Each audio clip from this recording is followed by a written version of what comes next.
Ibnu Sina atau dalam dunia barat lebih dikenali sebagai Avicenna merupakan bapa perubatan moden pada hari ini. Nama sebenar beliau adalah Abu Ali Al-Husain Ibnu Abdullah Ibnu Sina. Beliau dilahirkan di sebuah kota yang bernama Asfana pada tahun 980 Masihi. Kota Asfana merupakan sebuah kota yang berhampiran dengan kota Bukhara di dalam wilayah Uzbekistan. Kota Bukhara merupakan salah satu kota yang menjadi saingan kepada kota Baghdad dalam perkembangan ilmu pengetahuan pada ketika itu. Ayah Ibn Sina merupakan salah seorang pegawai kerajaan yang berasal daripada kota Balik, yang mana beliau sangat memerhatikan pendidikan awal kepada Ibn Sina. Kecerdasan dan kepandaian Ibn Sina terselah sejak daripada lahir lagi, di mana beliau berjaya menghabiskan hafalan Al-Quran pada umur 10 tahun. Ibn Sina juga turut menunjukkan minat yang sangat mendalam dalam ilmu duniawi seperti matematik, geometri dan juga astronomi. Kehebatan Ibn Sina tidak dapat disangkal lagi apabila beliau, Ibn Sina, tersenarai sebagai orang yang ke-13 paling cerdas dalam sejarah. Ibn Sina telah menghasilkan sebuah karya yang sangat agung, iaitu Al-Qanon fi Al-Tibb. Al-Qanon fi Al-Tibb atau dalam bahasa Latin disebut sebagai Canon of Medicine merupakan salah satu karya perubatan yang paling agung yang pernah dihasilkan dalam sejarah tamadun manusia. Buku ini ditulis oleh Ibn Sina pada awal abad ke-11 Masihi. Al-Qanon fi Al-Tibb bukan sekadar sebuah buku perubatan. Ia adalah ensiklopedia yang menggabungkan ilmu perubatan Yunani, Rom, Parsi, India dan tradisi perubatan Islam pada zamannya. Karya Al-Qanon fi Al-Tibb terdiri daripada 5 jilid utama yang masing-masing mengandungi topik khusus. Kitab pertamanya ialah Prinsip Asas Perubatan. Dalam kitab ini, ia membincangkan tentang konsep asas perubatan termasuk fisiologi tubuh manusia, ciri humor iaitu 4 cecair tubuh dan keseimbangan dalam kesihatan, serta mengandungi pengenalan kepada anatomi manusia, fungsi organ dan prinsip asas diagnosis. Kitab kedua pula ialah Materia Medica ataupun Farmakologi.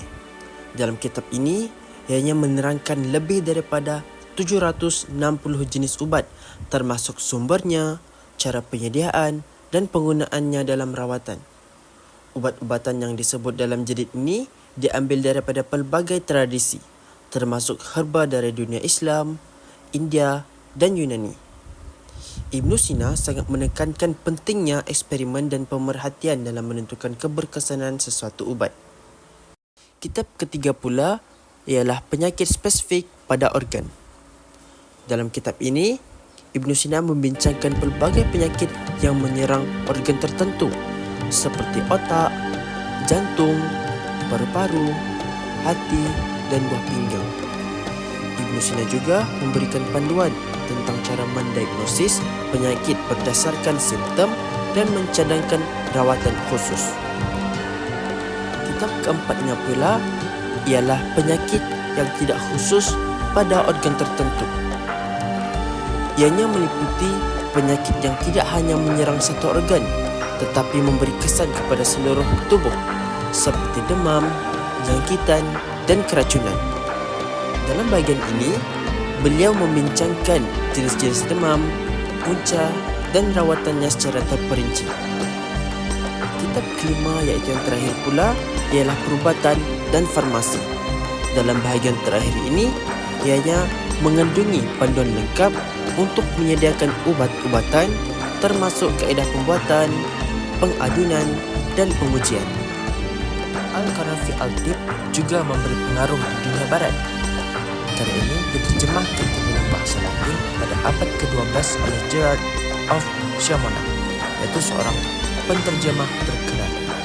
Setelah diterjemahkan, Al-Qanon fi Al-Tibb menjadi teks perubatan standar di Universiti Eropah selama berabad-abad.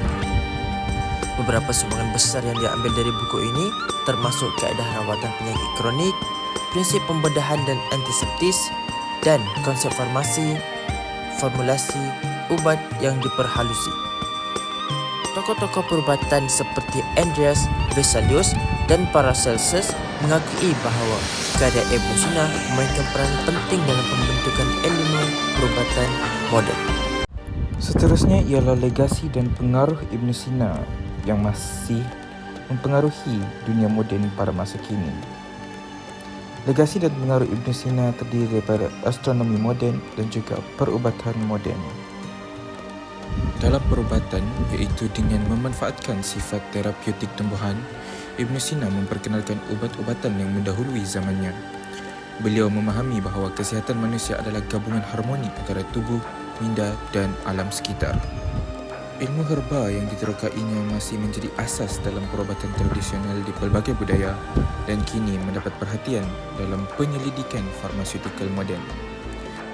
Legasi dan pengaruh Ibn Sina dalam bidang astronomi ialah beliau telah mengupas struktur kosmos, pergerakan planet dan graviti yang menjadi asas kepada konsep graviti pada masa kini. Beliau juga telah menjalankan kajian mengenai bintang dan gerhana yang telah membuka ruang kepada penjelasan saintifik yang mendahului zamannya. Ibn Sina juga telah memberi inspirasi kepada pembinaan balai cerap dan penggunaan alat astronomi menjadikan pemerhatian langit lebih sistematik. Legasi beliau ini terus menghubungkan pemikiran saintifik klasik dengan era moden dan membuktikan bahawa penerokaan ilmu adalah perjalanan tanpa penghujung dalam memahami keindahan ciptaan ilahi. Dalam perubatan, beliau memperkenalkan pendekatan saintifik yang menyelamatkan nyawa selama berabad-abad.